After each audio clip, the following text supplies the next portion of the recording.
don't think you're scared to die. What you mean? Second, he's not scared to die. He has already embraced that. He didn't play it out how it was gonna happen if it happened. He's not scared of that shit. He really got a point to prove. That's my point. I only attack the people that's coming for me. I said, yo, I fired security 8 months ago.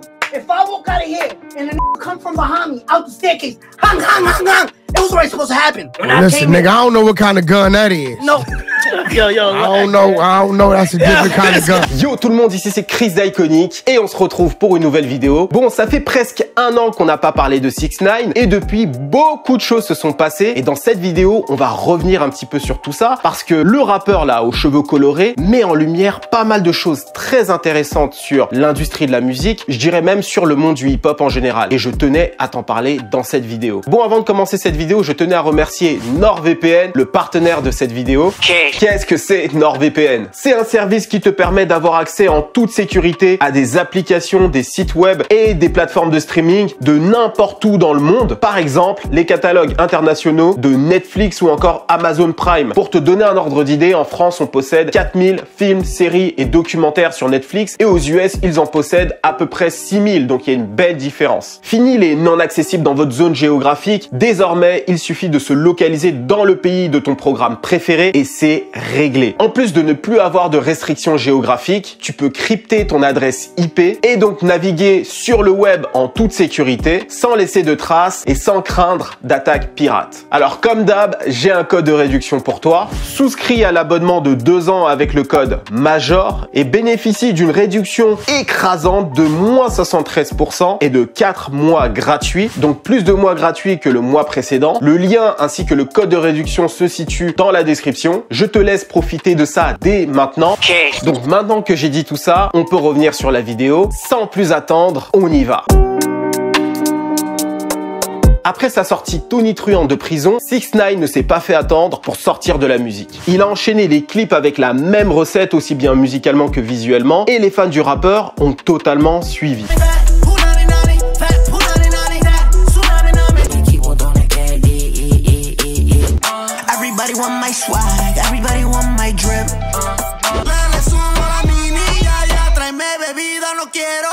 En septembre, il sort finalement le grand plat, l'album du nom de Tell Tales, un projet très important aux yeux de 6ix9ine étant donné qu'il cherche à prouver 2 choses. Alors la première chose, que le public s'en bat royalement les reins de ces histoires de balance. Et la seconde, que l'industrie ne peut pas le blackball. C'est-à-dire que l'industrie ne peut pas le mettre sur liste noire et que si le public le veut, il restera aussi big, voire plus big qu'avant. Alors 6ix9ine va réussir à prouver une chose sur 2. Alors oui, effectivement, le public n'en a strictement rien à faire de ces histoires de balance. D'ailleurs, j'ai envie de te dire, ça fait bien longtemps qu'il n'en a rien à faire de tout ça. Par contre, en ce qui concerne l'industrie, c'est un petit peu différent. On va revenir un petit peu sur tout le rollout de la sortie de cet album et tu vas comprendre très bien de quoi je veux parler. Et donc au moment de la sortie de son album, les projections étaient à 150 000 copies vendues la première semaine. Ce qui est plutôt correct à mon sens pour un artiste de sa stature. Sachant en plus que son single Trolls avec Nicki Minaj en featuring, c'est l'artiste d'ailleurs qui a accepté de bosser avec lui je crois, s'est placé à la première place des billboards. On peut dire d'ailleurs que c'était une première victoire pour 6ix9ine dans sa guerre contre l'industrie.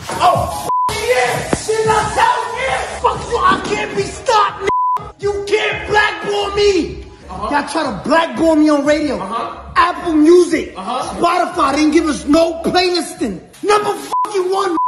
Cependant, on a pu voir qu'au fur et à mesure de la semaine, les projections ont commencé à se réduire petit à petit. On est passé donc de 150 000 copies, puis à 100 000 copies, pour finalement terminer à 50 000 copies vendues la première semaine. Alors quand je dis 50 000 copies vendues la première semaine, c'est les ventes d'albums physiques qui sont aujourd'hui minoritaires, et le reste, c'est donc le streaming. Donc 50 000 copies vendues, c'est 12 000 de moins que Lil TJ, ou encore 15 000 copies de moins que Pusha T. 2 artistes que l'on peut considérer comme des artistes en développement avec beaucoup moins d'audience que lui et pourtant ils ont vendu plus que 6ix9ine. En voyant les chiffres, clairement on peut dire que les résultats sont catastrophiques. Ses ennemis se sont bien foutus de sa gueule d'ailleurs.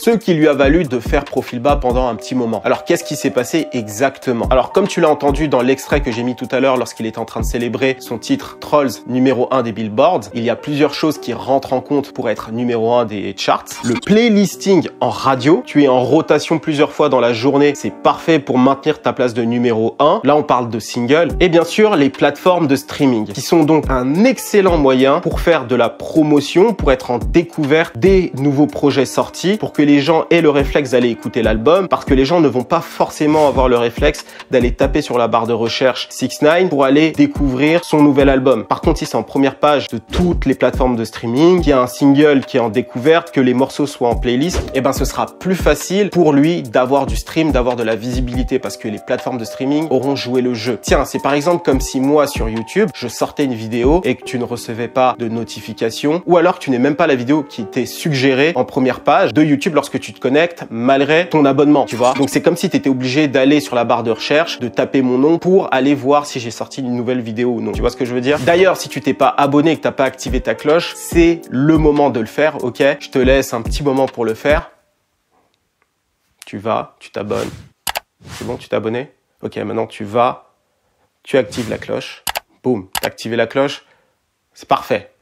On peut reprendre. Et donc il était recommandé nulle part, donc les fans étaient obligés d'aller eux-mêmes chercher la musique de 6ix9ine, donc il a fait beaucoup de promos de son côté. Et deuxième chose, il n'a pas été playlisté en radio. Donc ces deux éléments vont jouer un rôle très important dans les résultats catastrophiques de 6ix9ine, parce qu'il s'est mis à dos les radios et les plateformes de streaming. Parmi les gens qu'il s'est mis à dos en radio, il y a Ibro. Ibro, c'est le programmateur de Hot 97, l'une des radios hip-hop les plus importantes des US. C'est une sorte de Laurent Bounot américain. Et donc ça, en plus de tout le tintouin qu'il a fait avec le 9 Tray, lui a valu d'être promu nulle part. Pour pallier à ça, 6ix9ine a joué sur une chose, les bundles. Alors qu'est-ce que c'est les bundles? En fait, c'est les lots qui te sont vendus avec du merchandising, quelques accessoires des fois, et avec tout ça, tu reçois l'album gratuitement. Et donc lorsque tu achètes un produit de 6ix9ine, l'album qui va t'être donné avec va être comptabilisé comme une vente d'album. C'est une stratégie d'ailleurs que Travis Scott avait appliquée pour Astro World, qui lui a permis de se maintenir à la première place la seconde semaine de la sortie de son album, ce qui avait d'ailleurs fortement énervé Nicki Minaj, qui avait sorti son album la semaine suivant celle de Astro World, espérant elle être numéro 1. Mais étant donné qu'il a fait des bundles à ce moment-là, il a gardé sa place de numéro 1. Et donc cette stratégie est très efficace lorsqu'un artiste propose un univers visuellement très fort autour duquel le public peut graviter. Dans le cas de 6ix9ine, c'est très coloré, il y a le fameux requin. Bref, visuellement parlant, 6ix9ine peut créer des produits et c'est ce qu'il a fait et c'est ce qui lui a permis justement d'avoir cette place de numéro 1 avec le single Trolls. Par contre, avec l'album, eh ben, ça l'a aidé à faire des ventes, mais ça ne l'a pas permis d'être numéro 1. Mais l'inconvénient avec les bundles, c'est que les fans les plus engagés vont acheter un produit une semaine, mais ils vont pas acheter un produit toutes les semaines, ce qui fait que ça va avoir un effet hyper intense la semaine de la sortie du merchandising de l'artiste, mais la semaine qui va suivre, ça va se réduire étant donné que les fans vont pas acheter donc toutes les semaines des produits. C'est pour ça que Trolls a été numéro 1, mais qu'il a très vite décliné. D'ailleurs, DJ Akademiks l'explique très bien dans une vidéo, je vous la mets en description si vous voulez avoir plus d'infos sur le sujet. Alors, morale de l'histoire, il est impossible de battre l'industrie lorsque tu es dans l'industrie, lorsque tu joues avec les règles de l'industrie. Soit tu choisis de t'en écarter complètement et tu réussis à bâtir une économie parallèle qui fonctionne avec ton audience et avec ta musique, sans avoir à compter sur les plateformes de streaming et la radio. C'est par exemple le cas de Daily. Tu sais, le rappeur tatoué sur le visage qui disait vouloir baiser Diddy. Ouais, tu as bien entendu. Ouais. Yeah, I f Diddy.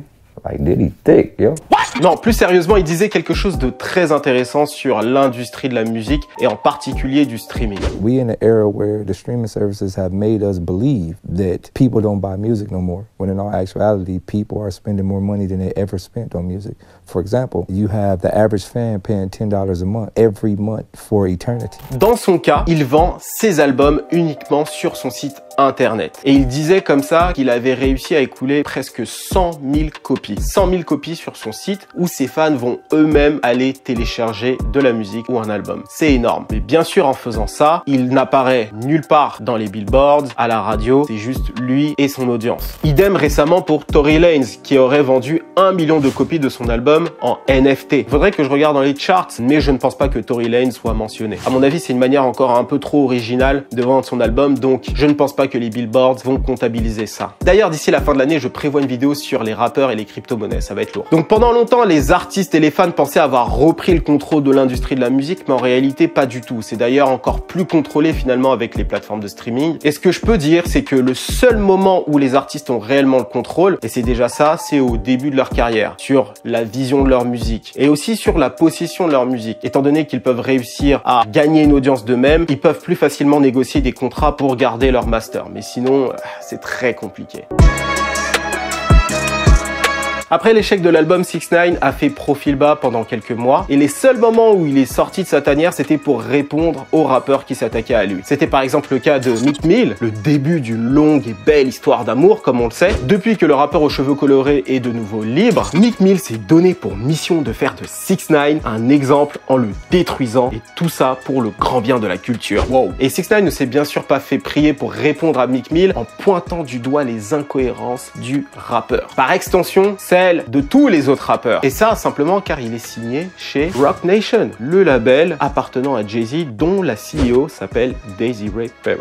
Alors là, tu dis, mais c'est quoi le rapport? Le fait qu'il soit signé chez Roc Nation, Jay-Z une balance? Non, ok, en tout cas que je sache. Pourquoi il y aurait une incohérence là? Alors ceux qui ont vraiment suivi l'affaire savent déjà de quoi je veux parler. Il s'agit donc de Desiree Perez. Eh bien, la CEO de Roc Nation a été aussi une informatrice de la police. Autrement dit, c'est une balance. What? Une snitch, comme 6ix9ine. En 1994, ça fait longtemps, j'avais que 4 ans, Desiree Perez s'est fait serrer par la police avec 35 kilos de cocaïne dans sa voiture. Alors elle transportait ça pour le compte d'un cartel. Suite à quoi la DEA lui a proposé un deal. Ça a été un peu un truc du genre, oh toi tu vas passer un sale quart d'heure. Avec les preuves que l'on a sur toi, on a de quoi te faire passer la moitié de ta vie en prison, ok? La moitié de ta vie derrière les barreaux, c'est vraiment ce que tu veux? T'as encore toute la vie devant toi, hein? Ce serait bête de la sacrifier pour une erreur de jeunesse. Enfin je veux dire, t'es encore jeune, tu veux des enfants. Pourquoi tu nous aiderais pas, tiens? D'ailleurs, on sait qu'ils en ont rien à foutre de toi, hein? Donc ce que tu vas faire, c'est que tu vas nous aider, d'accord? En portant ce micro, d'accord? Tu portes ce micro lorsque tu assistes à l'une des réunions avec les chefs du cartel, et voilà quoi, tu nous aides à les coincer et tout le monde est content, d'accord? On fera en sorte de réduire un maximum ta peine. Deal? Et bien sûr, elle l'a fait, ce que je comprends totalement. Mais pourquoi transporter 35 kilos de cocaïne à la base? Mais bref. Et donc, elle a contribué à faire tomber tout un réseau de drogue allant de Porto Rico à la Colombie. Et récemment, elle a même été graciée par Trump. C'est-à-dire que sur son casier judiciaire, plus rien n'apparaît. Et donc, 6ix9ine en avait parlé lors d'un live. People just want to pick and choose when they want to pick and choose, right? Meek Mill, you're first. So people pick and choose who's this? This is Desiree Perez? This is Meek Mill. Chose à laquelle Meek Mill n'a jamais répondu. Une incohérence évidente devant lui, qu'il a toujours ignorée. Et quelques mois plus tard, ils se sont croisés en boîte de nuit et 6ix9ine a tenté de l'approcher pour s'expliquer, on va dire, d'après ce que j'ai compris. Et Meek Mill lui aurait craché dessus. Comme tu t'imagines, 6ix9ine n'a pas apprécié. Et c'est comme ça qu'il a décidé d'attendre Meek Mill sur le parking du club pour réellement s'expliquer avec lui, tu vois. Et donc ça a donné cette vidéo légendaire. That's a fact, you That's a fact, you I got my own fight, don't need security in the club. Bitch, I got my own fight, don't need security in the club. Et récemment, il a participé au premier épisode du podcast de DJ Academics, Off the Records, dans lequel il débat, entre guillemets, avec Wack 100, le directeur de la branche West Coast de Cash Money, le manager de Blueface, l'ancien manager de The Game, et accessoirement un Blood Pyro de longue date. D'un côté, tu as Wack 100 qui explique que 6ix9ine n'a jamais été un gangster et qu'il est simplement un civil. Donc, dans son cas précis, le fait qu'il ait tout balancé aux fédéraux, c'est simplement dire la vérité, tu vois. Par contre, si tu te dis gangster, tout ça d'après Wack 100, tu ne vis pas dans les règles des civils. Tu vis avec les règles des gangsters, donc en marge de la société. Et parmi ces règles-là, tu ne peux pas appeler la police parce que tu as décidé de vivre une vie particulière et tout se règle dans la rue, ok? Si tu as déjà regardé des films de gangsters, tu sais très bien de quoi je veux parler. Rien de nouveau ici. Et même si je suis pas totalement d'accord avec le fait de mettre 6ix9ine simplement chez les civils, je trouve que sa façon de voir les choses est plutôt logique. Sauf que 6ix9ine n'a pas du tout été d'accord avec lui en fait. Pour lui, c'est un gangster et il était plus vrai que tous les autres membres de Nine Trey. Every one of those 9 Trey members. Listen, I bet you that. Like, did you I just bet hear you what I I was just more said? real than all of 9 Did you Trey just members. hear what I just said? I was more real. Them was fucking each other's girls. Et donc Wack 100 est revenu sur l'épisode du kidnapping. J'en ai parlé dans une de mes vidéos de 6ix9ine. D'ailleurs, je vous ai fait une playlist avec toutes les vidéos de 6ix9ine, donc allez les voir dans l'ordre si vous voulez avoir l'ensemble des informations sur l'affaire. Et voilà ce qu'il dit au sujet du kidnapping. The fact that you knew exactly who the fuck did what they did to you and you didn't go handle it is the reason why I tell you You're a civilian. Ce à quoi 6ix9ine a répondu ça. But the same way you call me out, they know the exact nigga that put a fucking 10 bullets in King Von and he died there by himself. I don't see you on Instagram say, yo, Dirk, go sloppy me. D'ailleurs, il y a une vidéo qui circule où on peut voir l'ultime, le gars qui aurait assassiné King Von avec 6ix9ine. Apparemment, il devra apparaître dans le prochain clip de 6ix9ine. Affaire à suivre, rendez-vous sur notre Instagram. Et donc, King Von est loin d'être le seul rappeur qui a été mentionné lors de cette interview. 6ix9ine a essayé de mettre en lumière tous les artistes les plus incohérents en mentionnant notamment les rappeurs qui ont déjà balance. D'après lui, Snoop Dogg aurait balance Suge Knight, 50 Cent aurait balance Supreme, le gangster du Queens qui aurait commandité la tentative de meurtre sur lui. J'ai fait une vidéo d'ailleurs sur Many Men, tu peux aller voir si tu veux en savoir plus. Et donc en fait, le jeu de 6ix9ine, c'était de dire ok, tu me reproches de pas avoir fait ci ou d'avoir fait ça, mais de l'autre côté, tu as d'autres artistes qui ont fait exactement la même chose et tu ne leur reproches pas de n'avoir rien fait. Ça, c'est pour ce qui est de Wack 100, mais plus globalement, en réalité, 6ix9ine reproche ça à l'ensemble des rappeurs et à l'industrie du hip-hop en général, qui va avoir la mémoire sélective, très important. La mémoire sélective sur certains rappeurs qui auraient vraiment balance, qui n'ont jamais été mis sur liste noire, mais lui en particulier a été mis sur liste noire. Et tout ce qu'il fait est scruté et prêt à être critiqué. Si tu veux mon avis, c'est mon analyse. Les gens n'ont pas réellement la rage que 6ix9ine ait balance. De base, les gens ont la rage que 6ix9ine ait été un perturbateur du hip-hop en général. Le mec a utilisé cette musique, il a créé un personnage très clownesque avec les cheveux multicolores. C'est un petit peu comme s'il se moquait de cette culture de la rue, des gangs, etc. Et c'est une culture qui est très importante pour certains artistes et pour beaucoup de gens aux US pour plusieurs raisons. Il a utilisé des gens et en fait, il a été un vrai disrupteur, comme on dit. Donc dans l'industrie, les gens se sont dit ce gars-là, normalement, ne devrait pas être aussi populaire. Il est clownesque, il fait de la musique bizarre, mais pourtant, il marche, il cartonne. Et en fait, le fait qu'il ait fait tout ça et le fait qu'il ne respecte pas les règles globalement de l'industrie et qu'il ne respecte pas aussi les personnes qui y travaillent en disant ok, je suis le meilleur, je suis comme ça. Et en plus de ça, qu'il n'écoute pas certains conseils qui lui a été donnés, notamment par Charlemagne the God en lui disant que la manière dont il se comporte va le mener à la prison ou la mort. Je pense que globalement, le fait qu'il soit allé en prison ensuite et qu'il ait balancé tout le monde a clairement donné un prétexte aux gens de le boycotter. Tu préviens quelqu'un pendant longtemps, il fout la merde, finalement il lui arrive une galère, il a besoin de toi après et toi tu refuses de lui donner de l'aide simplement parce que tu l'avais prévenu et que ça t'arrange qu'il soit moins mis en lumière. Et aussi autre chose que je vais ajouter, il a vraiment voulu faire passer tous les gangsters pour des imposteurs. Chicago, Houston, LA, bref, il allait partout. Et ce truc-là en particulier a énervé cette couche-là d'artistes. Ok. D'ailleurs, c'est une excellente transition avec la dernière partie.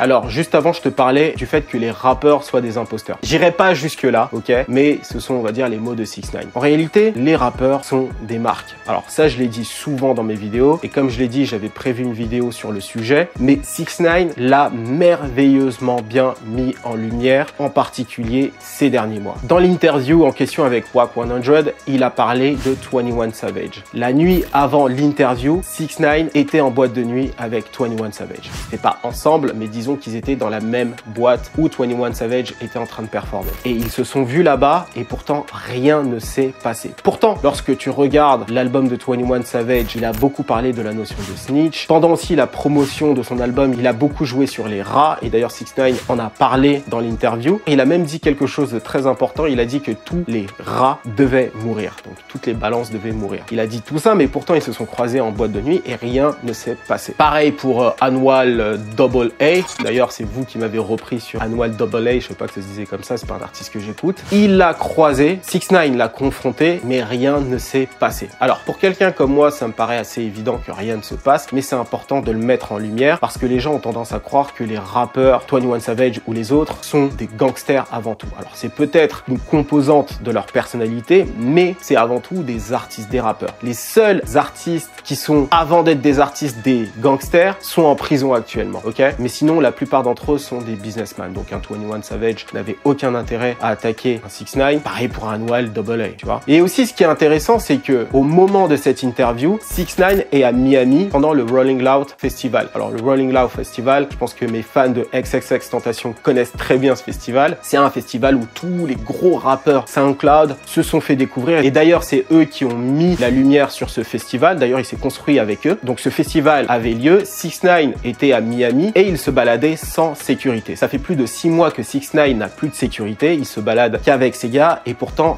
rien ne lui est arrivé. Alors moi encore une fois ça me choque pas, c'est normal, personne va vraiment lui tomber dessus et prendre le risque de prendre une peine de prison pour une histoire qui ne les concerne pas, car simplement encore une fois les rappeurs sont des businessmen. Que tu sois Durk, que tu sois NBA Youngboy, tu n'as aucun intérêt réellement à attaquer un 6ix9ine. Mais 6ix9ine lui de son côté voulait absolument mettre ça en lumière. Il était même prêt à donner 25 000 $ à Wack 100 pour avoir un pass pour aller en coulisses des Rolling Loud Festival et de confronter les autres rappeurs qui y étaient pour leur dire c'est comment, tu vois. Bon là je pense que ça aurait pas été une très bonne idée pour lui, mais il faut dire qu'il s'est dit ok, si vous êtes aussi chaud sur internet, je vais faire en sorte de venir vers vous et de vous confronter. Mais ce que 6ix9ine a du mal à comprendre, c'est que les gens parlent de lui comme 21 Savage a parlé de lui ou comme d'autres rappeurs ont parlé de lui parce que c'était à un moment donné le rappeur qui faisait le plus parler. Donc lorsque tu parles de 6ix9ine dans ta musique, tu as une grosse traction comme on dit. C'est pour ça que tous les rappeurs ont ajouté des phases sur 6ix9ine ou alors l'ont mis en scène parce que simplement les gens vont regarder parce que c'est 6ix9ine, les gens vont en parler, vont repartager. Ah, Rick Ross a parlé de 6ix9ine, Royce Da a parlé de 6ix9ine, peu importe. Et donc forcément, ça va mettre la lumière sur la musique en question. Mais en dehors de ça, la plupart des rappeurs sont avant tout des businessmen, c'est de l'entertainment. C'est pour ça d'ailleurs que Blueface a défié 6ix9ine sur un ring pour 20 millions $, tu vois. C'est pas un truc de la rue ça. Ça c'est de l'entertainment pur. Certes, ils se détestent, mais c'est pour avant tout se faire un maximum de pognon, ok? Donc toi de ton côté, j'ai une question à te poser. Je veux ton avis en commentaire. Est-ce que tu penses que 6ix9ine peut encore avoir une carrière florissante en tant que rappeur ou est-ce que tu penses que c'est mort lorsque l'industrie est contre toi et que les rappeurs ne veulent pas bosser avec toi? C'est dead. Dis-moi tout en commentaire. Je veux avoir ton avis et n'oublie pas, comme je l'ai dit, de mettre ton like sur cette vidéo. L'objectif c'est 15 000 likes, ok? Je sais qu'on peut y arriver. On a déjà réussi plusieurs fois sur les autres vidéos et je tiens absolument à avoir ces likes pour que l'algorithme me repartage un maximum, d'accord? Rendez-vous sur le commentaire qui a été épinglé pour avoir les infos des prochaines vidéos d'Iconic. Et moi je te dis à très vite. C'était Chris d'Iconic pour te servir. Cheers!